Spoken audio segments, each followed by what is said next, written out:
Welcome. இன்னைக்கு நம்ம என்ன மூவி பத்தி பார்க்க போறோம்னா, அர்ஜுன் தாஸ், அதித்தி சங்கர், சோனாலாம் நடிச்சு ரிலீஸ் ஆயிருக்க ஒன்ஸ் மோர் அப்படின்ற ஃபிலிம் தான். இந்த ஃபிலிம் வந்து கொஞ்சம் ப்ரொடக்ஷன் ஆரம்பிச்சு ஒரு 2 இயர்ஸ் கிட்ட ஆகும். அப்பப்போ வந்து சில பல பிரச்சனைகளால அப்பப்போ மூவி ஸ்டாப் ஆகி ரெஸ்யூம் ஆகி அண்ட் ஃபைனலாக ஒரு வழியா வந்து இன்னைக்கு தியேட்டர்ல ரிலீஸ் ஆயிடுச்சு. அண்ட் இது வந்து ஒரு ரொமான்டிக் ஃபிலிமா வந்திருக்கு. அண்ட் இதுல வந்து ஹேஷம் அப்துல் வகாப் வந்து மியூசிக் பண்ணியிருக்காரு, சீதாராமம்லாம் பண்ணவர்.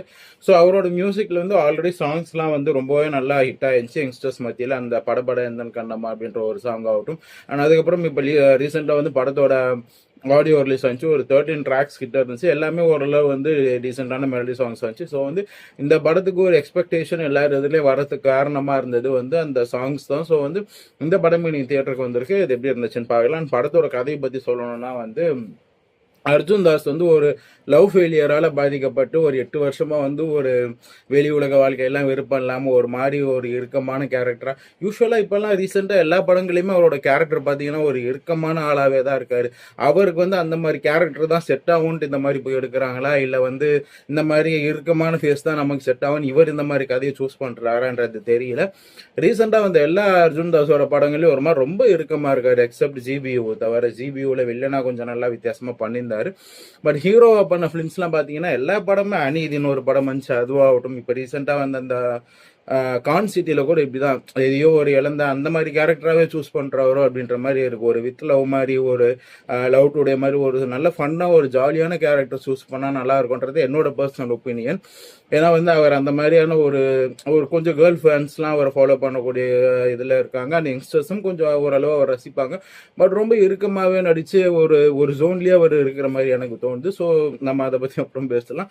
கதையை பார்த்தீங்கன்னா வந்து இந்த மாதிரி 8 இயர்ஸாக பிரேக்கப் ஆகி இந்த மாதிரி இருக்கக்கூடிய ஒரு ஆள் வந்து அதித்தி சங்கர் வந்து மீட் பண்ணி, நான் உன்னை காலேஜ் டைம்லேருந்தே லவ் பண்ணியிருக்கேன், வா நம்ம இப்போ திரும்ப வந்து லவ் பண்ணலாம் அப்படின்ற மாதிரி கூப்பிட்றாங்க. பட் வந்து இவர் அந்த பிரேக்கப்போட இதுலேயே இருக்கிறதுனால வந்து வேணாம், எனக்கு லவ்வெல்லாம் செட் ஆகாது அப்படின்னு சொல்கிறாரு. அதுக்கப்புறம் வந்து விடாமல் அவர் பின்னாடி துரத்திக்கிறது ஒரு வழியாக வந்து அவருக்கும் வந்து இவங்களை பிடிச்சிது. மேரேஜ்க்கு ஓகே சொல்லி என்கேஜ்மெண்ட் நடக்கிற டைமில் இவருக்கு திரும்ப வந்து பழைய லவர் கிட்ட இருந்து கால் வரும். அதுக்கப்புறம் வந்து இவங்களோட இன்டர்வியூக்கு அப்புறம் இவங்களோட பழைய லவோ வந்து சொல்கிறாங்க. ஆனால் அந்த அளவு வந்து எதனால் இவங்க 2 பேரும் எப்படி லவ் பண்ணாங்க, எதனால் மெயினாக பிரிஞ்சாங்க அப்படின்றதெல்லாம் வந்து தெளிவாக சொல்ல மாட்டாங்க ஆக்சுவலாக ஸ்டார்டிங்கில். பட் டுவர்ட்ஸ் கிளைமேக்ஸ் அதையும் நமக்கு தெளிவாக சொல்லி எதனால் இவங்க பிரிஞ்சாங்க அப்படின்றது. அண்ட் அதுக்கப்புறம் இவர் அந்த பழைய காதல் கூட ஒன்றா சேர்ந்தாரா, இல்லை இவரோட இந்த 8 இயர்ஸ் பிரேக் ஆனதில் வந்து ரொம்ப வெக்ஸாக இருந்ததெல்லாம் மாற்றி திரும்ப பழைய மாதிரி சந்தோஷப்படுத்தினா அதித்தியை கல்யாணம் பண்ணிக்கிட்டாரு அப்படின்றது தான் படத்தோட மீதி ஸ்டோரியை பார்த்தீங்கன்னா இப்போ ரீசெண்டாக நிறைய படங்கள் நம்ம இந்த மாதிரி வந்து பிரிஞ்சு போன காதலர்கள் ரொம்ப வருஷம் கழிச்சு திரும்ப சேர்றது, திரும்ப மீட்டப் பண்ணுறது, இந்த மாதிரி வித் லவ்ல பார்த்தோம். அப்புறம் வந்து இன்னொரு படம் இதே முறையில் இந்த மாதிரி நிறைய படங்களில் வந்து இதே கான்செப்ட் வந்துட்டு இருக்கிற மாதிரி ஒரு ஃபீல் எனக்கு இருக்குது. உங்களுக்கு எப்படின்னு சொல்லுங்க கமெண்ட்டில். அந்த மாதிரி நிறைய படம் இப்போ வருதா அப்படின்ட்டு. அண்ட் அதுக்கப்புறம் வந்து இந்த படத்தோட கதையை பற்றி சொல்லணும்னா அதுதான் எனக்கு வந்து கொஞ்சம் யூஸ்வலான ஸ்டோரி மாதிரியாக தான் இருந்துச்சு. ரீசெண்டாக இப்போ நிறைய பார்த்த மாதிரி இருந்ததுனால அப்படி தோணுச்சு. ஒரு 7 மார்க்ஸ் தரலாம். அண்ட் ஸ்க்ரீன் பிளே எடுத்துக்கிட்டிங்கன்னா ரொமான்டிக் ஃபிலிம் வந்து கொஞ்சம் ஸ்லோவாக போகும், அது வந்து தவிர்க்க முடியாது. அதுக்குன்ட்டு இவ்வளோ ஸ்லோவாக இருக்கக்கூடாது. எந்த ஒரு சீன்ஸ்லையுமே வந்து பெருசாக ஒரு அழுத்தமான சீனாகவே இல்லை. எல்லாமே வந்து ஒரு ரொம்ப கேஷுவலாக போகிற மாதிரி இருக்குது. இவங்க 2 பேரும் வந்து ஏன் திரும்ப பிரிஞ்சாங்கன்ற சீனும் நமக்கு வந்து அதாவது பழைய லவ்வில் அதை வந்து அழுத்தமாக காட்சிப்படுத்தலை. அண்ட் இப்போ வந்து அதித்தி வந்து இவரை போய் ப்ரப்போஸ் பண்ணி அதை வந்து இவர் அக்செப்ட் பண்ணுறது இதெல்லாமும் கூட ரொம்ப போகிற போக்கில் எல்லாமே எழுதுன மாதிரி. இவங்க வந்து எப்படின்னா அந்த கோர் பிளாட் வந்து பிரிஞ்சு போன அளவு வந்து இந்த மாதிரி இந்த ரீசன்கோசரம் பிரிஞ்சாங்கன்றத சஸ்பென்ஸாக வச்சு அதை கடைசியாக ஓப்பன் பண்ணி ஒரு ஹார்ட் ஃபெல்ட்டாக ஒரு படம் கொடுக்கணும்னு நினச்சிருக்காங்க. அந்த மொமெண்ட்டை நல்லாவே கேப்சர் பண்ணியிருக்காங்க. அதாவது கிளைமேக்ஸ்க்கு முன்னாடி திரும்ப அந்த லவ்வர் வந்து அவங்க 2 பேரும் மீட்டப் பண்ணி அது வந்து திரும்ப ஏன் பிரிஞ்சேன், ஏன் உன்னை வந்து அந்த மாதிரி திடீர்னு விட்டுட்டு போனேன் அப்படின்றதெல்லாம் வந்து அவங்க ரீசன் சொல்கிறது. அதுக்கு வந்து இவங்க 2 பேர் அர்ஜுன் தாஸோட ஆக்டிங் ஆகட்டும், நம்ம ஹீரோயின் அதாவது இன்னொரு ஹீரோயினை வந்து சோனா ஒலிக்கல்னு பண்ணியிருக்காங்க, அவங்களோட ஆக்டிங் ஆகட்டும் சூப்பராக இருந்துச்சு அந்த இடத்துல. பட் வந்து அதுதான் வந்து ஆக்சுவலாக படத்தோட சோலி. அது வரைக்கும் வந்து படம் ரொம்ப ஸ்லோவாக போகும். ஃபர்ஸ்ட் ஹாஃப்ல வர அதித்தியோட லவ் போர்ஷன்ஸ் ஆகட்டும், அண்ட் செகண்ட் ஹாஃப்ல இவங்க 2 பேரும் ஃபர்ஸ்ட் லவ் பண்ண போர்ஷன்ஸ் ஆகட்டும், எல்லாமே டெட் ஸ்லோவாக போகும்.